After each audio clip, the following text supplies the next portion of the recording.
Bom dia. E enquanto eu preparo aqui as Bíblias, vocês podem ir abrindo as vossas Bíblias e deixá-las abertas no texto que vocês leram. Gálatas 6, versículos 7 a 18.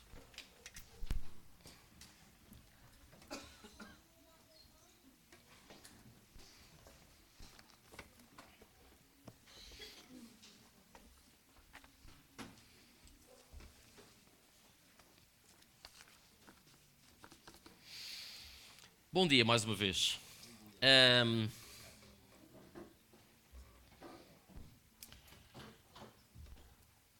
as palavras da vida estão diante de nós, Escritura revelada por Deus, mantendo a tradição apostólica daquilo que mudou completamente a vida dos apóstolos. O livro de Gálatas é um livro muito forte e que nós hoje iremos terminar. Já há algum tempo temos vindo a seguir o livro de Gálatas e nós hoje então iremos terminar a última parte do livro de Gálatas. Então é de uma enorme responsabilidade fazê-lo. E antes ainda de eu começar, eu gostava só de vos aconselhar à leitura. E depois isto também tem a ver um pouco com a pregação.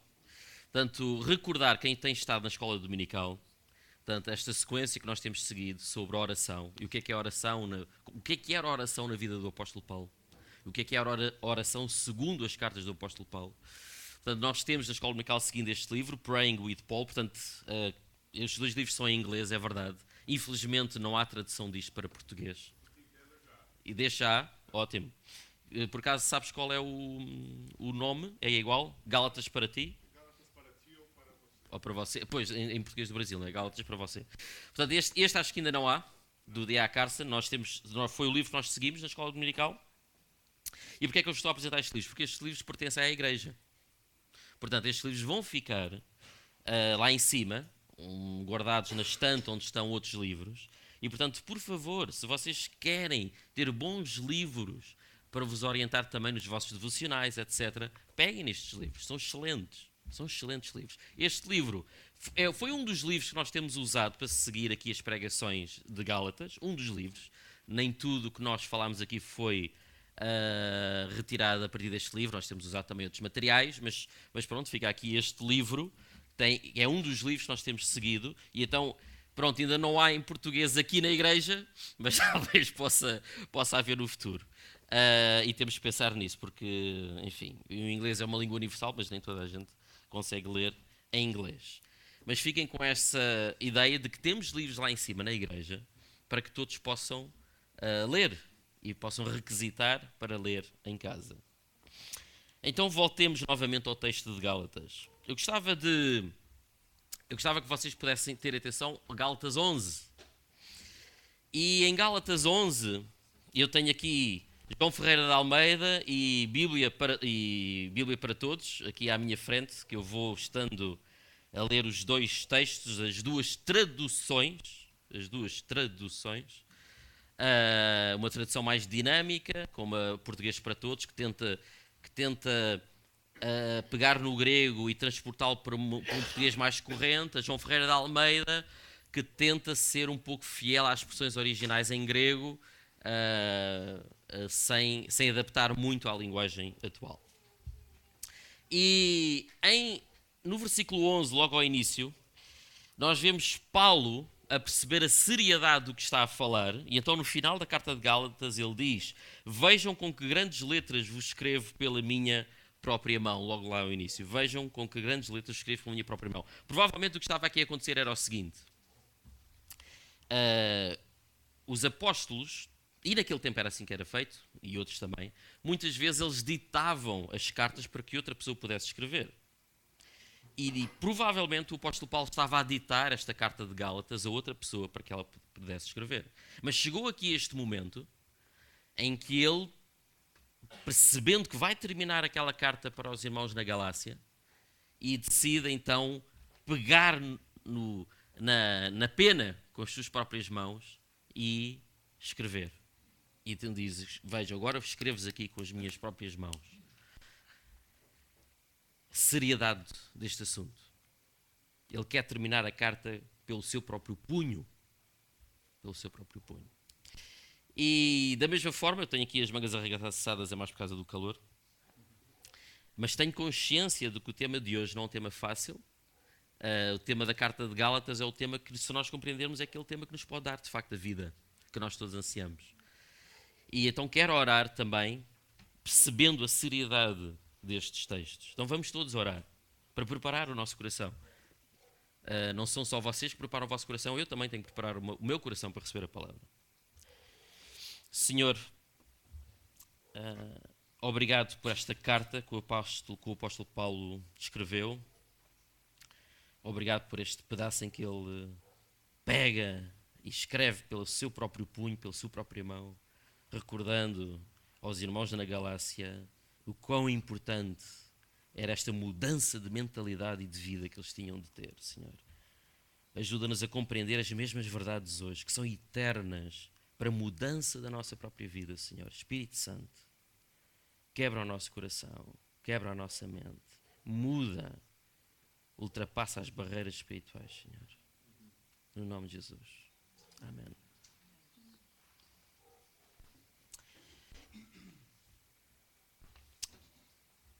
Eu vou falar hoje, pegando nesta carta, para dois grupos de pessoas distintas.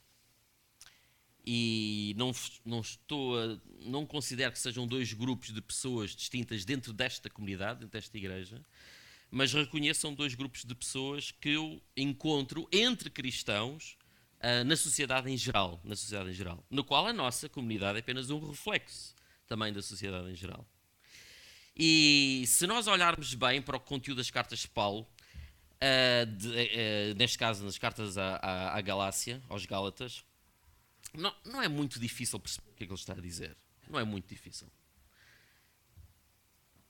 Num tempo em que aqueles que já tinham percebido que precisavam de salvação, porque a sua vida caminhava para a morte, e falo de morte espiritual, para esses que perceberam, há uma confusão que se instala na mente, principalmente quando nós olhamos para o nosso passado e para aquilo que nós fizemos no nosso passado e ainda nos sentimos culpados, ainda não nos sentimos em paz com Deus.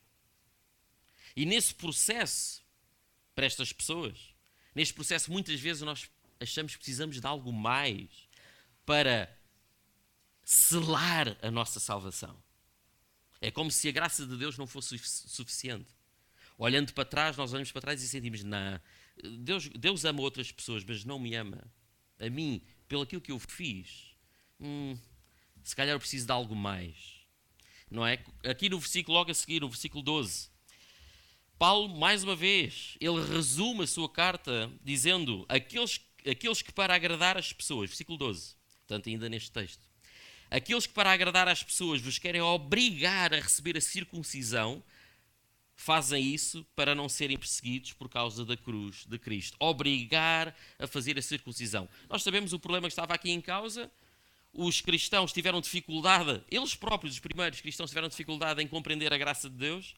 E havia aquela facção de cristãos judaizantes que diziam, a graça de Deus é muito bonito, mas vocês vão ter que continuar a se circuncidar e observar o sábado e por aí fora, por aí fora, por aí fora. Ou seja, continuar com o jugo da lei judaica. Não acreditavam que de facto estava ali acessível para eles um amor tão grande que implicava já um perdão efetivo em Cristo. E para aqueles que se arrependeram, para aqueles que olham para trás e percebem, sim, de facto eu fiz a geneira e a geneira da grossa. Eu não mereço este amor de Deus. Para estes cristãos, há alguns no seu processo de vida cristã, muitas vezes eles desconfiam, olhando para a gravidade do seu pecado. E às vezes a gravidade do seu pecado, não estou a falar de uma coisa que a sociedade considera grave, mas que nós no nosso íntimo, no nosso inconsciente, quando nós nos deitamos à noite, nós sabemos que aquilo nos afasta de Deus. E para estes cristãos olhar e dizem, era tão bom que Deus me amasse assim, mas provavelmente eu tenho que fazer algo mais, algo exterior, para corresponder a este amor de Deus. Mas não é verdade. Não há nada que nós possamos fazer para apagar o nosso pecado passado. Nada. Nada. Não há nada que nós possamos fazer para o mal que fizemos, de certa forma, podermos arranjá-lo pelas nossas próprias mãos. Nada. Eu posso fazer muitas ajudas, sei lá, posso dedicar a minha vida a causas nobres para o resto da minha vida, isso não vai anular o mal que eu fiz. O mal que eu fiz está feito. E acabou. O tempo não volta para trás. A única forma de nós podermos fazer isso é arranjar uma máquina do tempo e voltar o tempo para trás e deixar de fazer o que fizemos. De resto, o mal que fizemos está feito. Nós precisamos mesmo do perdão de Deus. Mas só o perdão de Deus é que é suficiente para apagar o nosso pecado. Não é mais nada. Então, eu gostava, ainda antes de falar para outro grupo de pessoas, eu gostava que nós, podem fechar os olhos ou podem não fechar, é como vocês quiserem. Mas gostava que vocês se concentrassem em vocês próprios e olhassem para o vosso interior e dissessem assim: o que é que eu sinto no meu coração? Se está aqui alguém hoje que ainda não sente que foi verdadeiramente perdoado e que ainda à procura de concretizar outras coisas para então aí se sentir redimido e justificado, então, por favor, hoje é o dia. Hoje é o dia para vocês olharem para vocês próprios e disserem: não, eu estou perdoado. Eu estou perdoado. Deus ama-nos de tal maneira que Ele percebeu que nós estávamos tão tramados, já não tínhamos sequer outra hipótese. Nós não temos outra estratégia, não tínhamos outra forma de fazer, a não ser que Ele próprio oferecesse o seu Filho para perdão dos nossos pecados. E é em Cristo, na sua morte na cruz, que nós podemos estar em paz com Deus. E eu sei que muitas vezes, por muito nós ouçamos esta mensagem, os cristãos, eu conheço muitos. Há muitos cristãos que estão arrependidos pelo mal que fizeram, mas que continuam a não perceber o quanto é que, de facto, Deus nos perdoou. Têm dificuldades com essa área. E de vez em quando ainda pensam: será que fui mesmo perdoado? Será que fui mesmo perdoado? E depois passam o resto da sua vida com esta culpa em cima. E a culpa é justificável, mas não percebem que o perdão de Deus é tão grande como a culpa que nós temos. Não é dizer como diz o resto da nossa sociedade: não olhem para a vossa culpa, ninguém é culpado. Culpados são os outros e tal. Nós somos fruto das nossas circunstâncias, portanto nós verdadeiramente não somos culpados. É isso que a sociedade diz. Não é isso que o Evangelho diz. Nós dizemos: sim, vocês são mesmo culpados, eu sou mesmo culpado. Mas o perdão de Deus é igual ao tamanho da nossa culpa. É do mesmo tamanho que a nossa culpa. Ele iguala. E por isso é que Ele resolve. E é a única coisa para resolver. Estes cristãos judaizantes não tinham percebido isso. Continuavam a achar que era preciso acrescentar mais alguma coisa à morte de Cristo, então para as pessoas se sentirem justificadas e para poderem se apresentar diante dos outros e dizer: sim, eu mereço ser salvo porque eu fiz isto, eu faço aquilo, eu mantenho aqui esta vida assim, e portanto tudo o resto que eu fiz no passado está resolvido. Os cristãos judaizantes não tinham percebido que não há nada que nós possamos fazer para sermos perdoados, a não ser arrepender-nos e aceitar o perdão de Cristo. E assumir que o perdão de Cristo é suficiente. Então, se há aqui alguém hoje que sente no seu coração, olhando para o seu passado, que, mas eu ali fui mesmo infiel para Deus. Eu ali fui mesmo idólatra. Aquilo é tão... aquilo, mesmo não sendo grave diante da sociedade, eu sei o quão grave é para Deus. Eu sei. E nós sabemos no nosso interior, muitas vezes, as coisas que fazemos. Se há aqui alguém que ainda não se sente perdoado, libertem-se. O Evangelho é liberdade. O Evangelho é liberdade. Libertem-se. Em Cristo, libertem-se. Vocês estão perdoados. Agora, confesso-vos que, sabendo que há este grupo de cristãos, regra geral entre nós, e não falo aqui dentro da nossa comunidade, estou a falar dos cristãos em geral, confesso-vos que a pregação de hoje que eu gostaria de ter não era exatamente para este grupo. É para um outro grupo. À medida que nós fomos ouvindo sobre Gálatas, eu desconfio, por exemplo, aqui a olhar para este texto, eu desconfio que a maior parte de nós não está propriamente na posição de nos sentirmos tão mal com o nosso pecado, que no fundo, o nosso problema seja não aceitar o perdão de Deus. Acho que o nosso problema é outro. Eu sei que há cristãos assim, e por isso mesmo é que eu falei isto inicialmente. Mas há também um outro grupo de cristãos que o problema fundamental aqui é conseguirem olhar para estes textos e sentirem que isto fala para a vida deles. Para muitos cristãos, se calhar a questão não é o problema da salvação. Vamos ser sinceros, parece que nós não estamos muito interessados nisso. Quer dizer, talvez não tenhamos consciência do tamanho do nosso pecado.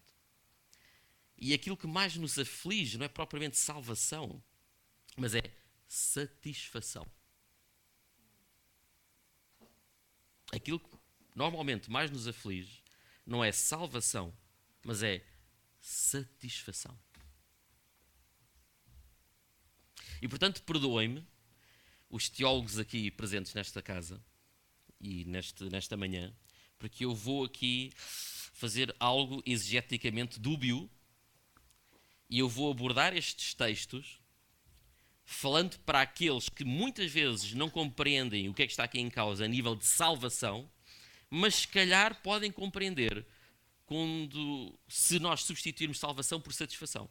E eu sei que isto é um passo exegético dúbio, e depois se me quiserem criticar no final, que os teólogos desta casa se me quiserem criticar, eu aceito a crítica. Mas eu vou fazer isso. Eu vou alterar a questão aqui de salvação para satisfação.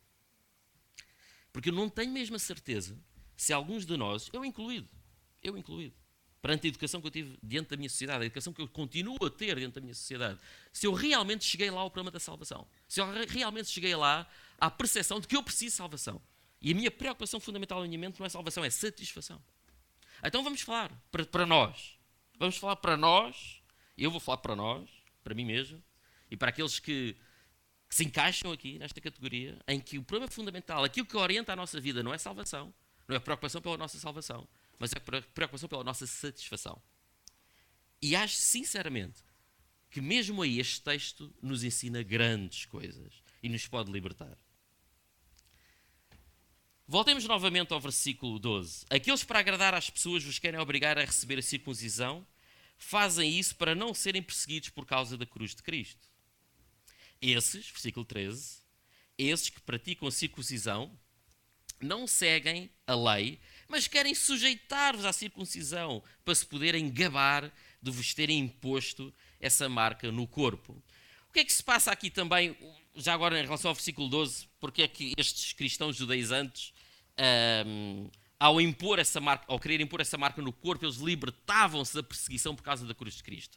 Isto é uma questão interessante, porque na prática, ainda nestes tempos, não havia uma grande perseguição aos judeus, como depois mais tarde houve, mas já havia perseguição aos cristãos. E havia perseguição aos cristãos porquê? É curioso, porque a cruz de Cristo é sempre escândalo, seja quem for o ângulo, sejamos liberais ou conservadores, sejamos pecadores ou crentes redimidos, a cruz é sempre esquisita para nós, é estranha de compreender. A graça de Deus é estranha de compreender. Nós gostamos mais de doutrinas tipo karma, não é? Para aquele pecado, àquela consequência, etc. Nós gostamos mais deste tipo de doutrinas. E compreender a graça de Deus é muito difícil. Ela será sempre escandalosa, por qualquer ângulo em que nós a vejamos. Ela é sempre estranha para nós. E de facto, mas para além disso, ela não só é estranha, como inclusivamente em termos sociais, os cristãos judaizantes tinham a oportunidade de não serem perseguidos. E porquê?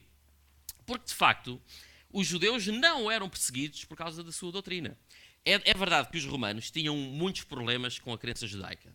Eles eram politeístas, isto é, eles acreditavam em muitos deuses, e normalmente o que eles impunham aos povos conquistados era, olha, acrescentem mais um Deus, que é o Deus imperador, acrescentem mais um Deus. Não é? Os judeus não podiam fazer isso, não é? Os judeus só acreditavam num só Deus. O que os romanos acordaram com os deuses era, ok, então vocês não podem acrescentar mais um Deus ao vosso panteão de deuses, então o que vocês podem fazer é, pelo menos lá no templo, em Jerusalém, pelo menos ao que sacrificar os vossos animais quando vocês fazem pedido de perdão de pecados, vocês façam isso, mas pedindo a Yahvé, ao vosso Deus, pedindo a Yahvé para saúde, sabedoria pelo nosso imperador. Então foi este o acordo que foi feito. Os judeus eram suportados no Império Romano, mas nunca houve muita desconfiança no resto do Império Romano relativamente a esta teologia, esta religião que só acreditava num só Deus. Os romanos achavam que isso era uma espécie de acusação. Então vocês acham que então os outros deuses é tudo mentira? Então o resto dos deuses das outras culturas, é tudo mentira. Os cristãos, quando começaram a separar-se do judaísmo, isto levou-os a um grande problema. Aquela incompreensão que os romanos naturalmente tinham para com os judeus, mas eles suportavam os judeus porque isso era a crença deles milenar, então respeitavam isso, de repente olharam para um novo grupo de pessoas que não tinha raízes e continuavam a dizer as mesmas coisas que os judeus, mas agora de forma nova. Então os romanos começaram a perseguir os cristãos precisamente por causa disso, eles não tinham raízes. Então acusaram-nos também de ser ateístas. Ateístas porquê? Porque eles não acreditavam nos outros deuses. Basicamente, na sua crença, o que os levava a dizer era: olha, os outros deuses não existem. Os judeus já faziam isso. Só que os romanos suportavam os judeus, porque era a sua crença milenar. E os romanos sempre tinham esta coisa de qualquer povo conquistado, a gente tem de respeitar as suas práticas. Mas os cristãos não vinham de lado nenhum. Vinham do judaísmo, sim, mas estavam a quebrar com o próprio judaísmo. Eles estavam-se a pôr a jeito de serem perseguidos. Curiosamente, que os cristãos judaizantes conseguiram encontrar aqui um meio caminho para ficar de bem com o mundo e com a sua fé. Continuavam a acreditar em Cristo, mas continuavam a querer ter as raízes judaicas bem vivas. Isso impedia-os, sim, de facto, de serem perseguidos. Esta forma como nós temos de ser e viver a fé cristã, ao mesmo tempo que nos adaptamos ao mundo. Não é? Isto já existe desde os tempos iniciais. No versículo 14, Paulo diz, versículo 14: quanto a mim, não quero gabar-me a não ser na cruz de nosso Senhor Jesus Cristo. Com efeito, pela cruz de Cristo, o mundo está morto para mim e eu para o mundo. Versículo 15: estar circuncidado ou não, de nada vale. Vamos parar por aqui, eu sei que o versículo continua, mas vamos parar por aqui. Paulo tem uma visão completamente diferente. Paulo percebe que a única coisa que de facto pela qual ele se pode gabar é pela cruz de Cristo. E na verdade não é ele que se está a gabar, ele percebe, mas vou-me gabar por quê? Por cumprir a lei? Vou-me gabar por poder mostrar aos outros que eu sou uma pessoa justa? Não. Eu vou-me gabar pela cruz de Cristo. É a única coisa. O que é que isto tem a ver com satisfação? Irmãos, o que é que nos move? O que é que nos deixa insatisfeitos? Por que razão é que nós estamos insatisfeitos? O que é que nos falta? Se calhar vocês não estão a pensar em circuncidar-se, mas se calhar vocês estão a pensar em ter outras coisas que a nossa sociedade vos diz que vos vai dar a felicidade. Portanto, o que interessa à nossa geração não é salvação, é felicidade. E por isso é que eu estou aqui a tentar mexer um bocadinho com estes termos. E que Deus me perdoe se eu estou aqui a cometer algum pecado exegético. Mas o que nós queremos na salvação é felicidade. E a minha pergunta que eu vos faço hoje é: o que é que vos está a roubar a felicidade? Se estamos infelizes é porquê? O que é que nós queremos acrescentar à cruz de Cristo, achando que aí então é que eu vou ser feliz?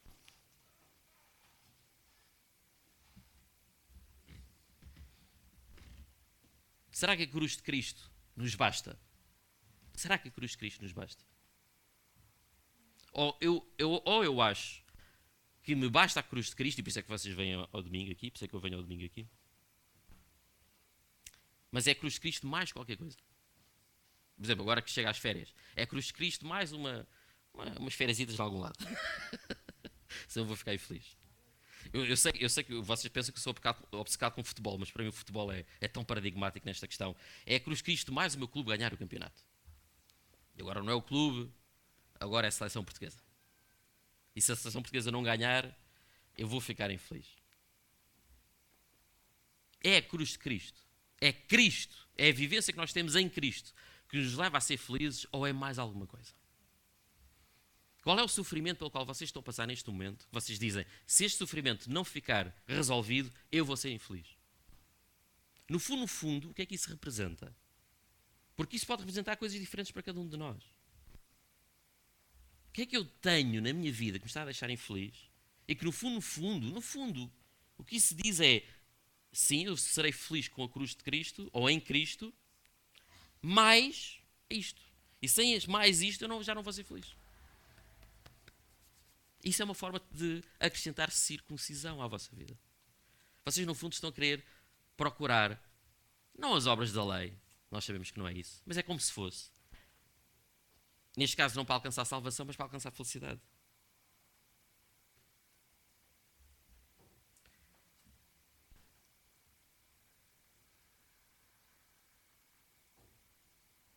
O que é que eu acho que preciso, sem o qual eu serei verdadeiramente infeliz?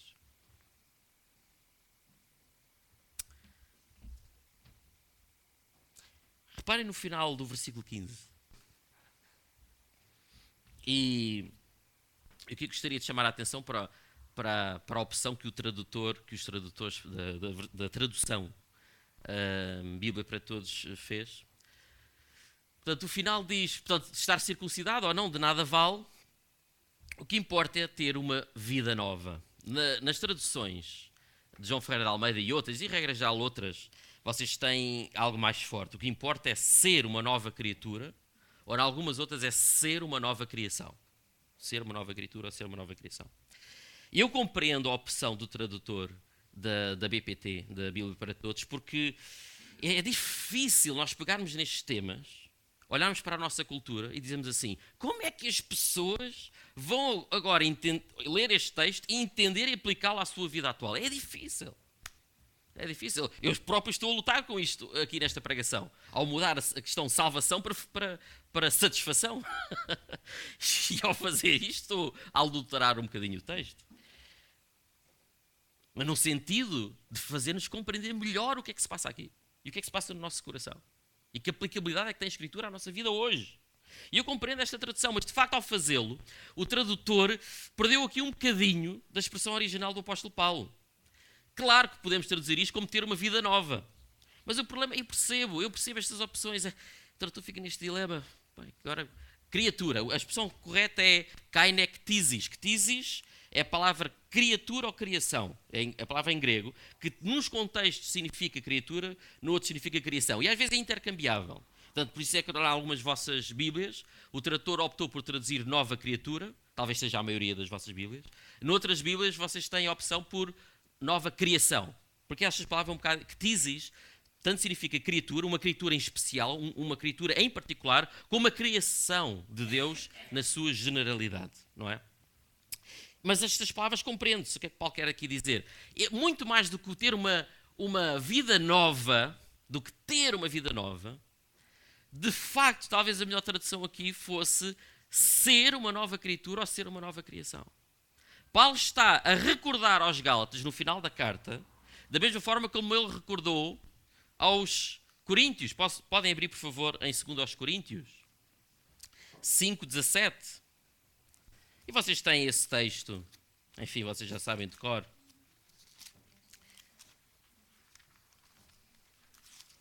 E eu vou dizê-lo para João Ferreira de Almeida, que é aquela que nós conhecemos mais. Se alguém está em Cristo, 2 Coríntios 5:17, se alguém está em Cristo, nova criatura é. A expressão é exatamente a mesma. O apóstolo Paulo só usa esta expressão 2 vezes ao longo de todas as suas cartas. Ali em Gálatas, onde nós vimos, e agora aqui, em Coríntios. Nova criatura é. As coisas velhas já passaram, tudo se fez novo. As coisas velhas já passaram, tudo se fez novo. A expressão é muito mais do que ter uma vida nova. É ser uma nova criatura. Ou se nós interpretarmos Ktisis como criação, é participar da nova criação que Jesus, que Deus vai fazer no final dos tempos e do qual nós já somos parte. Quando Cristo vier na sua segunda vinda e restaurar todas as coisas, Ele não vai só restaurar todas as coisas, Ele vai nos incluir também, porque nós já somos parte da alteração que Deus já está a fazer nas nossas vidas. E que Deus já está a fazer na sociedade. A partir de nós. Ele está-nos a mudar de tal maneira. Nós já fazemos parte da nova criação. Nós já somos nova criação. Mas apesar de nós já sermos nova criação, vamos abrir novamente em Gálatas. E aquilo que nós já ouvimos aqui, a pregação em alguns momentos. No capítulo 5. Não é? Apesar de nós já sermos nova criação, apesar de nós já sermos nova criatura, não é só ter uma vida nova. Eu compreendo o que o trator fez ali na BPT, mas não é só ter uma vida nova, é ser algo diferente, é ser. Em filosofia chama-se isto ontológico. É muito mais do que ter. Ter implica acrescentar algo ao que já somos. É ser. Nós somos algo diferente. Mudou a nossa natureza. É como se passássemos a ser de uma espécie diferente. Okay? É isto que está aqui em causa.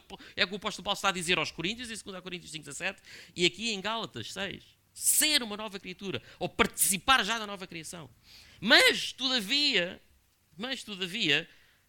o problema aqui fundamental é aquilo que Paulo já abordou. Gálatas 5, primeiro capítulo, que nós já abordámos aqui na igreja, em outras pregações, quando pregámos sobre o capítulo 5. Versículo 1.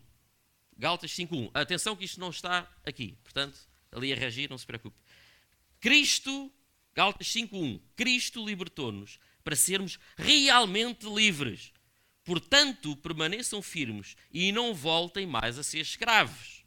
O problema aqui é que, apesar de sermos novas criaturas, podemos voltar novamente aqui na escravidão. Esse é o problema. Esse é o problema. Apesar de nós alterarmos a constituição espiritual que nos define, aliás, apesar de Deus, de Jesus nos ter alterado a constituição espiritual que nos define, nós podemos voltar aqui na escravatura. E agora volto a fazer-vos a pergunta: o que é que nos está a escravizar? Basicamente, eu poderia fazer a pergunta: o que é que nos está a roubar a felicidade? Há sofrimentos horríveis pelos quais nós passamos e alguns de nós estamos a passar. Talvez o maior sofrimento seja o confronto com a morte. Mas há outros. Há outros que nos magoam, que nos destroem interiormente. Há tanto tipo de sofrimento que é impossível e nem vale a pena aqui estar a nomeá-lo. Não é? São tantos os tipos de sofrimento. Mas quando esse sofrimento nos rouba a felicidade em Cristo, então é porque nós somos escravos de alguma coisa. Eu sei que isto é muito duro, mas de acordo com o Evangelho, é pura das realidades. É porque nós estamos a ser escravos de alguma coisa. É assim tão simples. É assim tão simples. Não é simples, é de colocar em prática. Mas a verdade é simples. O que é que nos está a roubar a felicidade? É a nossa escravidão. O Evangelho chamou-nos para ser livres. Porquê é que o Evangelho nos chama para ser livres? Vamos lá, novamente, eu sei que isto já foi falado aqui numa outra pregação, mas em Gálatas 5:1, na tradução aqui de João Ferreira de Almeida, sabemos que se a nossa... estava em 2 Coríntios, não. Gálatas 5:1. Cristo nos libertou para que sejamos de facto livres. Eu aqui, por acaso, gosto da tradução da BPT. Cristo libertou-nos para sermos realmente livres, não é? Voltando a João Ferreira de Almeida. Estai, pois, firmes e não torneis a colocar-vos debaixo do jugo da escravidão. BPT. Portanto, permaneçam firmes e não voltam mais a ser escravos. É o Evangelho que nos pode libertar.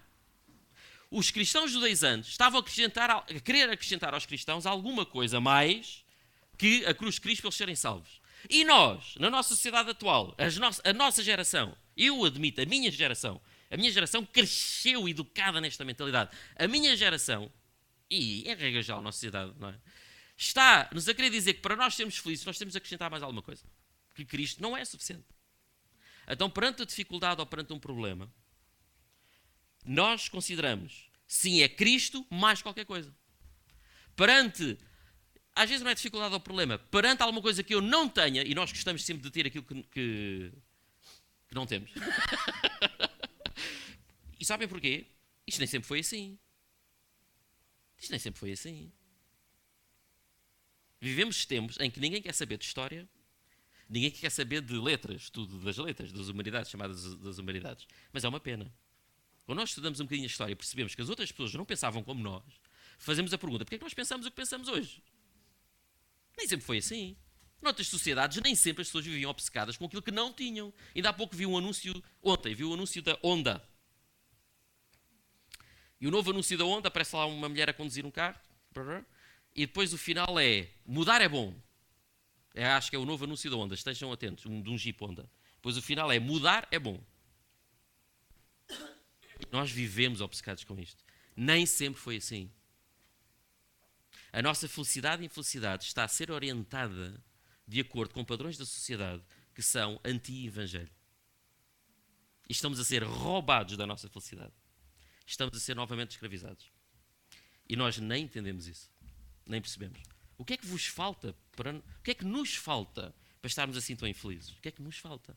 Em que é que nós estamos a depositar a nossa felicidade? Cristo é a nossa verdadeira felicidade. Não pode haver outra base da nossa felicidade a não ser Cristo.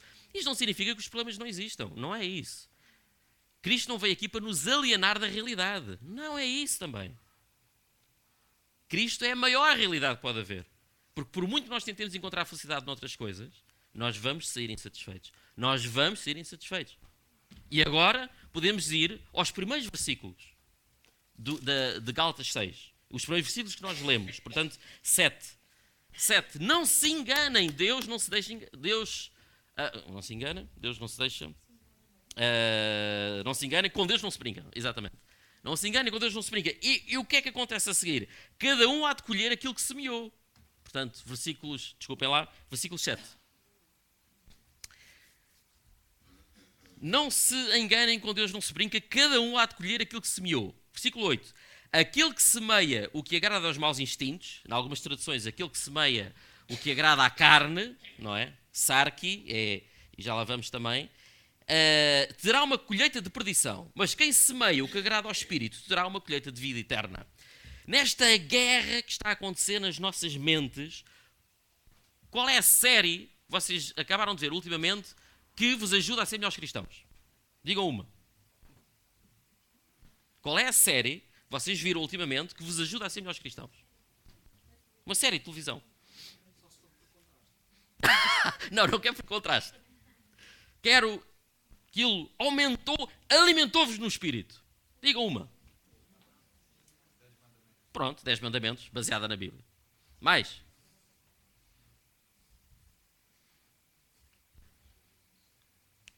Eu posso dizer que até porque uma das aulas que eu dou no Seminário Batista das disciplinas é Cosmovisão Cristã e Cultura Contemporânea, onde nós analisamos filmes não cristãos para que eles nos possam abrir os olhos para realidades espirituais.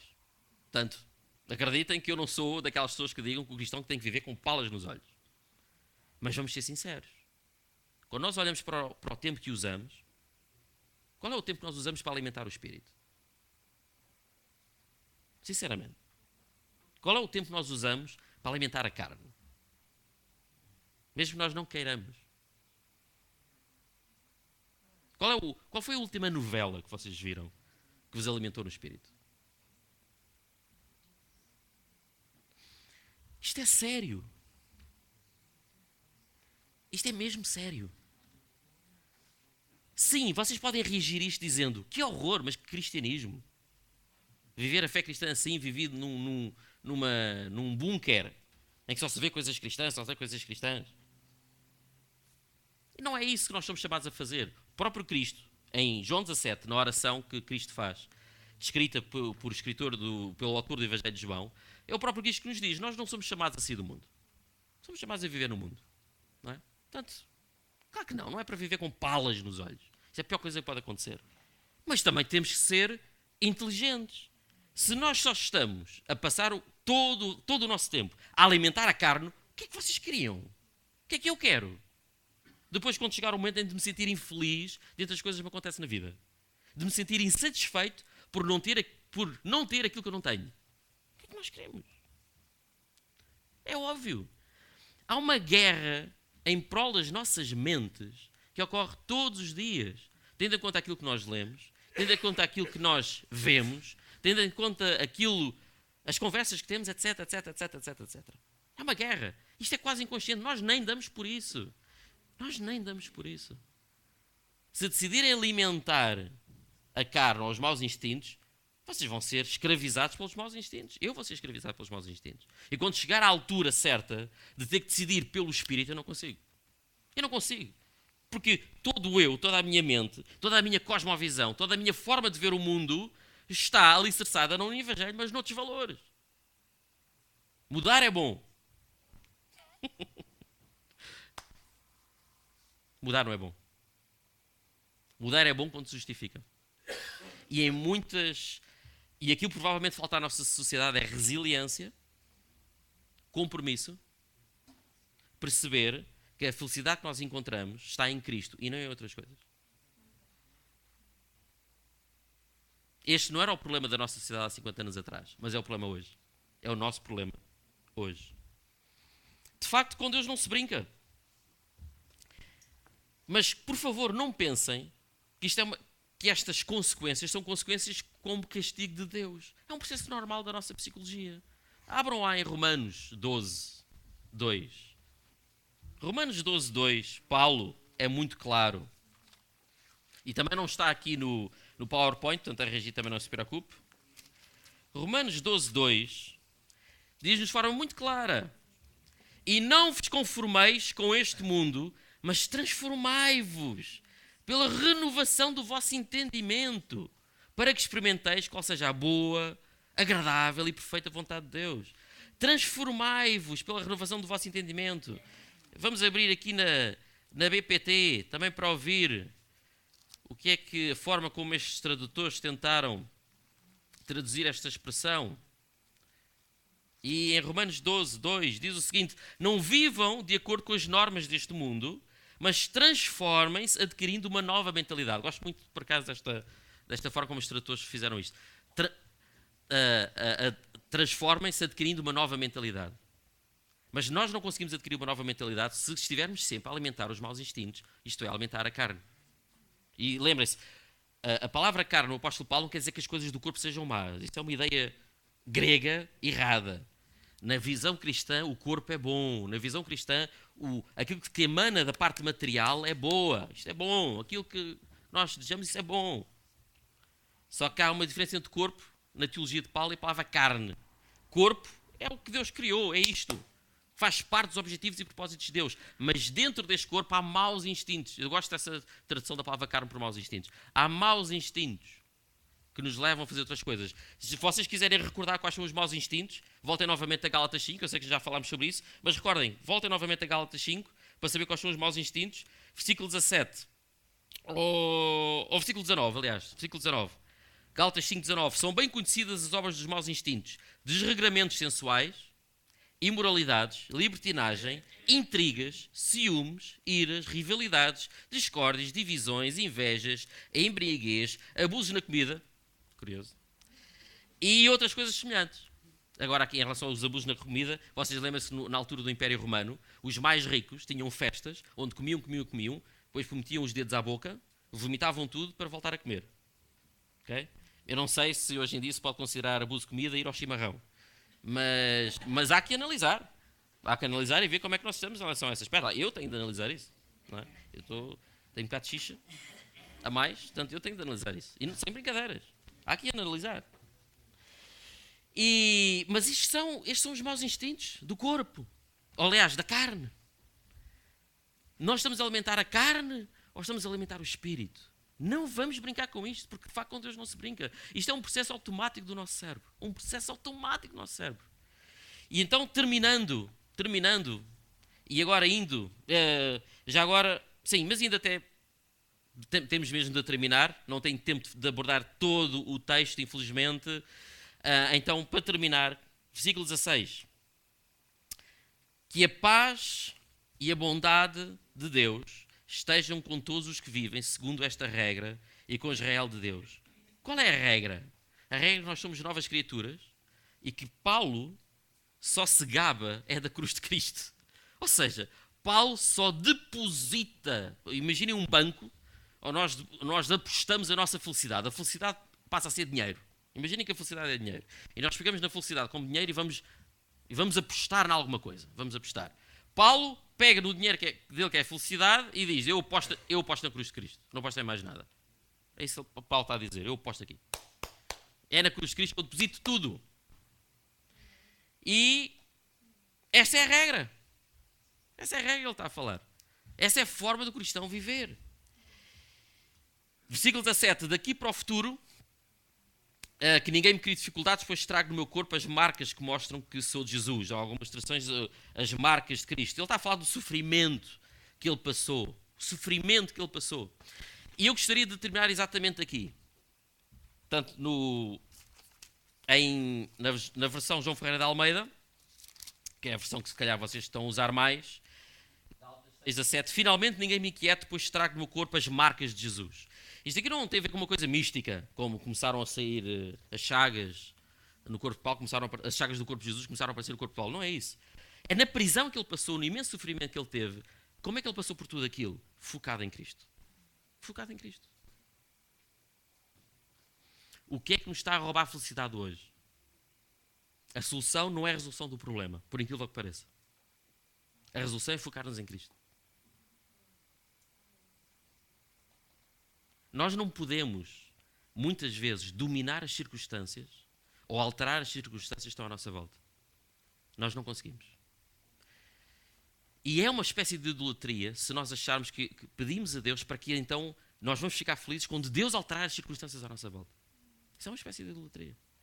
Então o que é que nos resta fazer? É, apesar das circunstâncias, a nossa paz e a nossa felicidade estar acima das circunstâncias. Como? Olhando para Cristo. O que é que eu acho mesmo que preciso de ter para não estar a ser feliz hoje? Foi alguma coisa que a sociedade vos pôs na cabeça, de certeza. Foi alguma coisa que a sociedade diz, isto é mesmo muito importante, se não tiveres isto vai ser infeliz. E é mentira. É mentira. Portanto, a nossa guerra agora não é com cristãos judaizantes que nos querem voltar a ligar à lei. A nossa guerra agora é com termos de felicidade. Nos estão sempre a dizer, olha, se não tiveres isto ou aquilo, tu vais ser infeliz. E é mentira. É mentira. É essa a nossa guerra. Paulo conseguiu passar por tudo aquilo que ele passou, porque se concentrou em Cristo. É o caminho que também nós temos. É o caminho que também nós temos. E é possível. É possível alcançar esta felicidade que está acima das circunstâncias que nos estão para baixo neste momento. É possível. É possível. É mesmo possível. O mesmo Espírito trabalhou na vida de Paulo, o mesmo Espírito está a trabalhar na nossa. É a mesma coisa. E termino com o versículo 18. Que a graça de nosso Senhor Jesus Cristo esteja com todos vós, meus irmãos. Amém. Que a graça de Cristo esteja connosco. Que a graça de Cristo esteja connosco. O que é que nós estamos a semear? Que valores é que nós estamos a semear? Que desejos é que nós estamos a semear na nossa vida? Que nos impedem de ver o que é que nós temos à nossa volta, que Deus já nos está a dar e que é muito bom. Que nos ajuda, às vezes, a não ter certas coisas que até são importantes, mas que não temos, então, não percebemos que podemos ser felizes mesmo com o pouco que temos. E o pouco que temos, às vezes, pode ser saúde. Isto lá está, isto não quer dizer que Deus não consiga alterar as circunstâncias. Nós devemos continuar a orar a Deus. Para quando nós sabemos que alguma coisa está errada, nós oramos a Deus para Deus, muda esta circunstância. Mas o problema é, se nós vamos continuar infelizes até que Deus mude a circunstância, alguma coisa está errada. Alguma coisa está errada. Que a graça de Deus, que a graça de nosso Senhor Jesus Cristo esteja com todos nós. Esteja com todos nós. Todos nós vamos passar, se nós continuarmos a viver em comunidade, todos nós vamos passar pela morte uns dos outros. E eu estou mesmo a tentar olhar para a vida com o foco na eternidade. Eu estou a olhar para vocês e estou a pensar que eu vou viver com vocês. Espero eu. Eu vou viver com vocês na eternidade. Espero que vocês também possam viver comigo na eternidade. E eu, quando eu digo este espero, é que no meio destas dúvidas eu tenho que me recordar que não depende daquilo que eu faço, mas depende da cruz de Cristo. Depende quando eu me arrependo e percebo que eu tenho que colocar aos pés de Cristo. E que é a graça de Deus que me salva. É a graça de Deus que me salva e é a graça de Deus que me traz felicidade e que me liberta. E que a graça de Deus esteja com vocês. No nome de Jesus. Vamos orar novamente.